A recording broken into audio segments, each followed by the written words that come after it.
Right Mahankali ఆలయంలో పూజల తరువాత అక్కడి నుంచి బయలుదేరి వెళుతున్న విజువల్స్ ని కూడా మనం చూసాం. ప్రధాని మోదీ సంగారెడ్డికి వెళుతూ ఉన్నారు. అయితే వరుసగా రెండో రోజు ప్రధాని మోదీ సీఎం రేవంత్ ఒకే వేదికపై కనిపిస్తారు.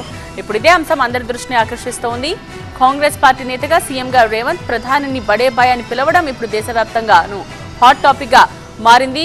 సికింద్రాబాద్ మహంకాళి ఆలయంలో పూజల అనంతరం ప్రధాని మోదీ తిరిగి వెళుతున్న దృశ్యాల్ని మనం చూడొచ్చు. సో తెలంగాణ అవసరాల కోసం కేంద్రంతో సఖ్యత కోరుతున్నామనే మాట సీఎం నిన్న మాట్లాడిన విషయం మనకు తెలిసిందే. సో ఇవాళ ఈ వేదిక మీద ఎటువంటి ప్రసంగం ఉంటుంది, ఇప్పుడు ఏం మాట్లాడతారు అన్నది కూడా హాట్ టాపిక్ గా మారింది. ఎందుకంటే రేవంత్ నిన్న రిక్వెస్ట్ చేసిన ఆ విజ్ఞప్తులకి మోదీ ఇవాళ ఏమైనా సమాధానం ఇస్తారా, ఇంకా ఏమైనా కొత్త వరాలు కురిపిస్తారా అన్నది కూడా ఆసక్తికరంగా మారింది. ఒకే వేదికను మళ్ళీ వాళ్ళిద్దరూ పంచుకోబోతున్నారు. సో ఇవాళ ఏ విధంగా ఉండబోతుంది అన్న చూడాల్సిన అవసరం కనిపిస్తోంది. సో కేంద్రంతో సఖ్యత కోరుతున్నామనే మాట సీఎం రేవంత్ చెప్తున్నా ఈ తరహా పిలుపును బీఆర్ఎస్ మాత్రం అస్త్రంగా వాడుకుంటుందనే చెప్పాలి. ఎందుకంటే బీజేపీ కాంగ్రెస్ ఒకటేనని విమర్శలు స్టార్ట్ చేసింది బీఆర్ఎస్.